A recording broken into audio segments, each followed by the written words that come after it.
Hello everybody and welcome back. Today we're continuing the basics series and still looking at filtration. We are on hang-on back filters, much more popular in the US than they are here in the UK. But let's take a look at what they've got to offer. So hang on back. It hangs on the back of your aquarium, just like this. This is one that is available in the UK. It's a Superfish model. It's not the best, but it is hugely customizable. If we take off the top here, you can see the inner workings. On the right hand side, we've got the intake tube, which draws water up from the aquarium into the chamber at the back. Now, lots of different manufacturers have different ways of how they filter the water once it's in this chamber, but in this one, the water is drawn through the clear pipe, down into a pump, and then pumped through those three canisters.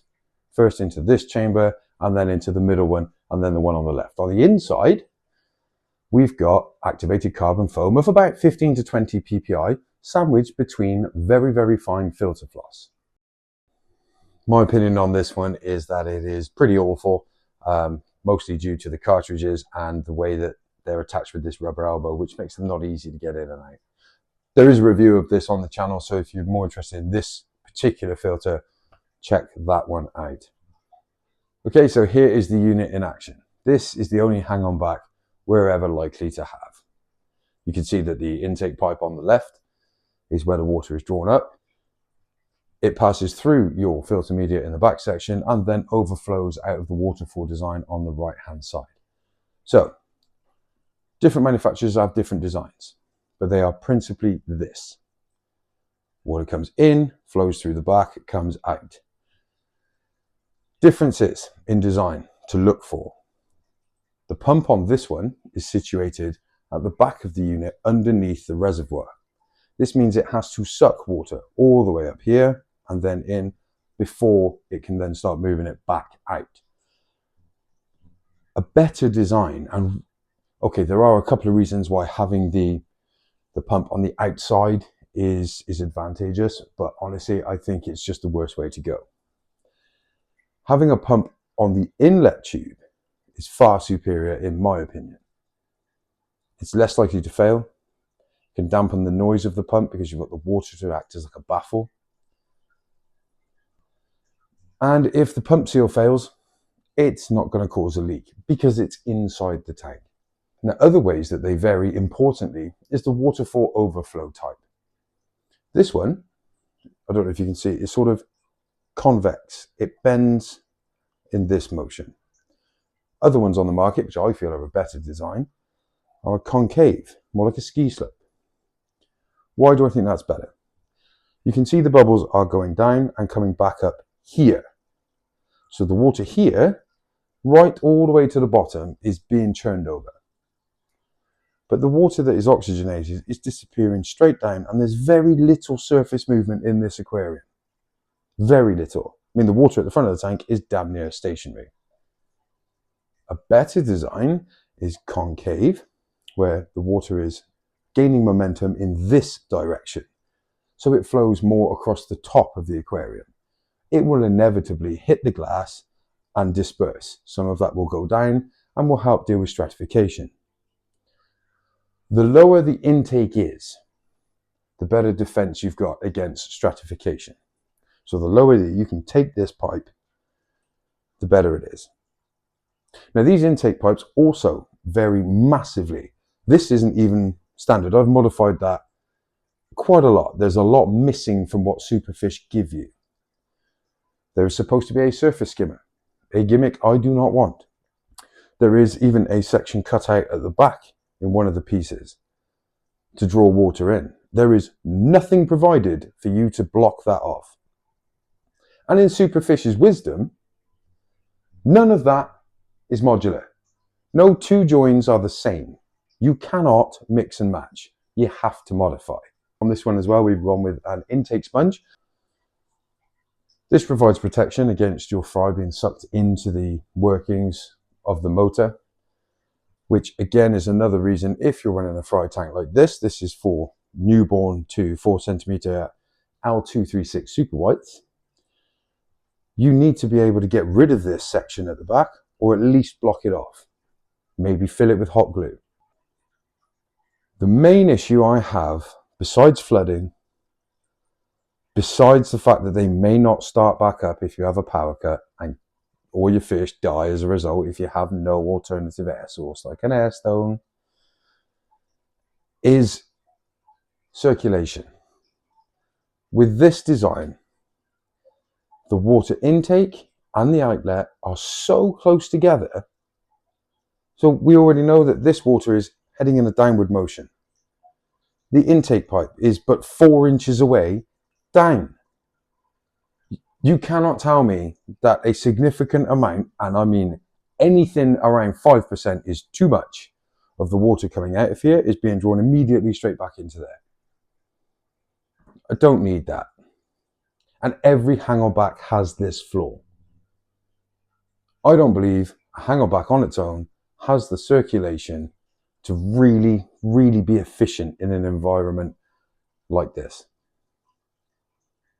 A sponge filter doesn't have massive circulation, but the intake is at the bottom and the water goes up to the surface and disperses across the tank.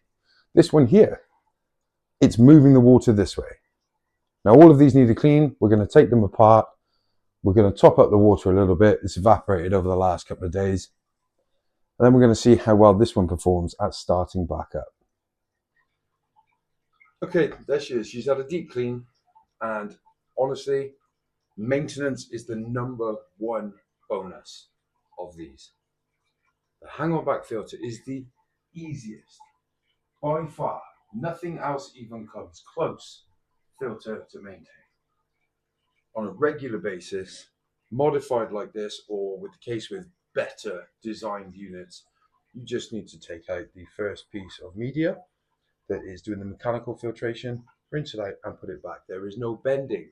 There's no real reaching unless you've got a 2-foot deep tank. They're brilliant to maintain. And credit where credit's due, this one is very easy to do a deep clean on. That took 90 seconds. But I haven't topped up the water yet. Actually, I haven't even put the intake filter sponge on. Intake filter sponge? Of course it's a filter sponge. Intake sponge back on. But this is your typical situation. Imagine you're on holiday, it's evaporated a little bit, the water is up to the correct water line, because if the power turns off, that's where it will sit. Will this one restart?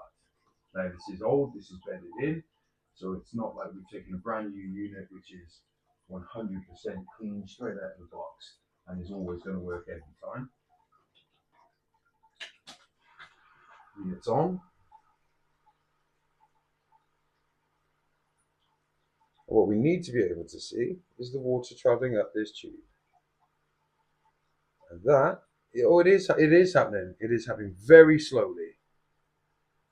Is it powerful enough to make it to the top? We'll see. If it does, it'll be quite impressive. Now, I must say this is a flow adapter. It's on maximum flow at the moment. It's all the way open. Do you know, I think this is going to do it.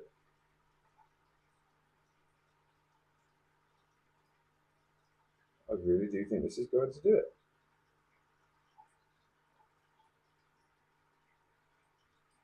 Well, there we go. It may be, out of the box, an absolutely horrific design that really does require modification to run nicely.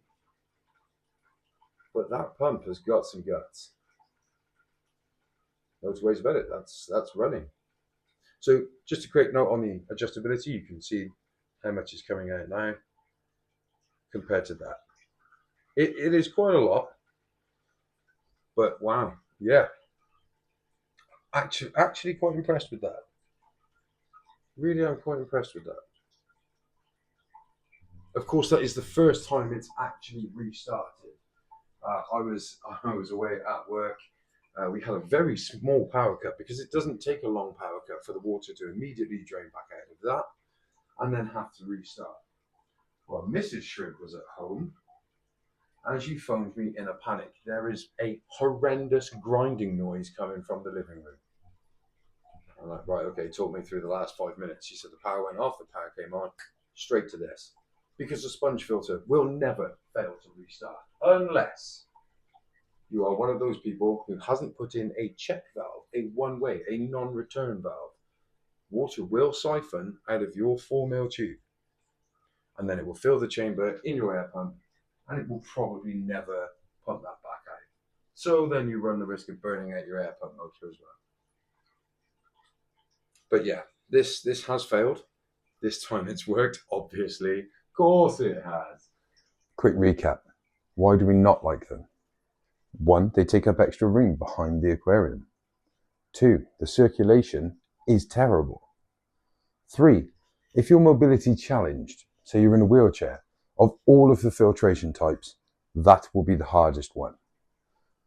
And 4, if it fails to restart and you have no other way of aerating that tank, you risk losing all of your fish purely because of your filtration choice. So what are the reasons to go for one of these? Well, they're behind the tank. Yes, they're taking up that extra room, but that means that all you have visible is the intake and the waterfall. If you are not mobility challenged and you have one that is not how the superfish comes as standard, but rather the media can just be lifted out and replaced, it is the easiest of all the filtration to service. If you have an intake sponge on there, you don't even need to go anywhere near the can. You just take that off, give it a squeeze out and replace it. They can all be modified in some way, even if it is just the customization of the media that it runs. And that is the biggest advantage. The huge advantage to it is you can put whatever you want and run it however you want in that rear sump. Thanks for watching. See you in the next one.